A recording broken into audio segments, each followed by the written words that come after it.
ತಮ್ಮ ಅಂತ ಅವ್ರಿಗೆ 65 ವರ್ಷ ವಯಸ್ಸು.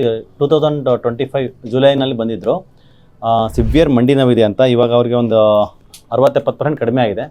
ಅವರು ಮುಖ್ಯವಾಗಿ ಬಂದು ಅವ್ರ ದೇಹದಲ್ಲಿ ಲೆಡ್ಡಿನ ಅಂಶ 615 ಇತ್ತು. ಅದರಿಂದನೇ ಅವ್ರಿಗೆ ಆಸ್ಟಿಯೋಪೊರೋಸಿಸ್ ಆಗಿ ತುಂಬ ಆರ್ಥರೈಟಿಸ್ ಎಲ್ಲ ಆಗ್ತಾಯಿತ್ತು. ಸೊ ಇವಾಗ ರೀಸೆಂಟಾಗಿ ಒಂದು 10-15 ಡೋಸ್ ಕಿಲೇಷನ್ ಕೊಟ್ಟು ಮತ್ತು ಬೆಂಟನೆಟ್ಲೆ ಪೌಡರು ಮತ್ತು ಸ್ವಲ್ಪ ಪಥ್ಯದಲ್ಲೆಲ್ಲ ಚೇಂಜಸ್ ಎಲ್ಲ ಮಾಡ್ಕೊಂಡ್ಮೇಲೆ ಅವ್ರಿಗೆ ಇವಾಗ ಲೆಡ್ ಪ್ರಮಾಣ 100ಕ್ಕೆ ಬಂದಿದೆ. ಮತ್ತು ಎಕ್ಸ್ಟರ್ನಲ್ಲೂ ಕೂಡ ಆಸ್ಟಿಯೋಪೊರೋಸಿಸು ಸಿಗ್ನಿಫಿಕೆಂಟಾಗಿ ಇಂಪ್ರೂವ್ಮೆಂಟ್ ಆಗಿದೆ. ಎಕ್ಸ್ಟರ್ನಲ್ ಕೂಡ ಸಿಗ್ನಿಫಿಕೆಂಟಾಗಿ ಆಗಿದೆ. ಇದು ಅವಾಗಿಂದ 2025 ಇದು ಬಂದು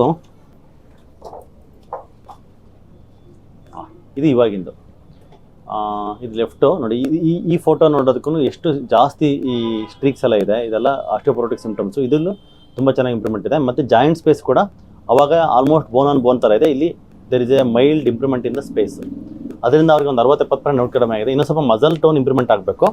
ಸೊ ಅವ್ರದ್ದು ಏನಂದರೆ ಒಂದು ಬುಕ್ ಗಿಫ್ಟ್ ಮಾಡಿದ್ದಾರೆ, ಸಿಂಪಲ್ ಹಾರ್ಟ್ಫುಲ್ನೆಸ್ ಪ್ರಾಕ್ಟೀಸಸ್ ಅಂತ. ಸೊ ಧ್ಯಾನ ಮಾಡೋದು ಹಿಂಗೆ, ಮತ್ತು ನಮ್ಮ ಮನಸ್ಸಲ್ಲಿರ್ತಕ್ಕಂಥ ನೆಗೆಟಿವಿಟೀಸ್ನ ಕ್ಲೀನ್ ಮಾಡ್ಕೊಳೋದು ಹೆಂಗೆ, ಮತ್ತು ನಮ್ಮ ದೇಹದಲ್ಲಿರ್ತಕ್ಕಂಥ ನೆಗೆಟಿವಿಟೀಸ್ನ ಕ್ಲೀನ್ ಮಾಡ್ಕೊಳೋದು ಹೆಂಗೆ, ಆ ಥರ ಗೈಡೆಡ್ ಮೆಡಿಟೇಷನ್ನು ಮತ್ತು ಫಿಯರ್ ಡಿಟಾಕ್ಸು, ನೆಗೆಟಿವ್ ಎಮೋಷನ್ಸ್ನ ಹೆಂಗೆ ಡಿಟಾಕ್ಸ್ ಮಾಡ್ಕೊಳೋದು ಅಂತ ಬುಕ್ಕು ತುಂಬ ಚೆನ್ನಾಗಿದೆ. ತುಂಬ ಥ್ಯಾಂಕ್ಸ್ ಅಮ್ಮ, ತುಂಬ ಥ್ಯಾಂಕ್ಸ್.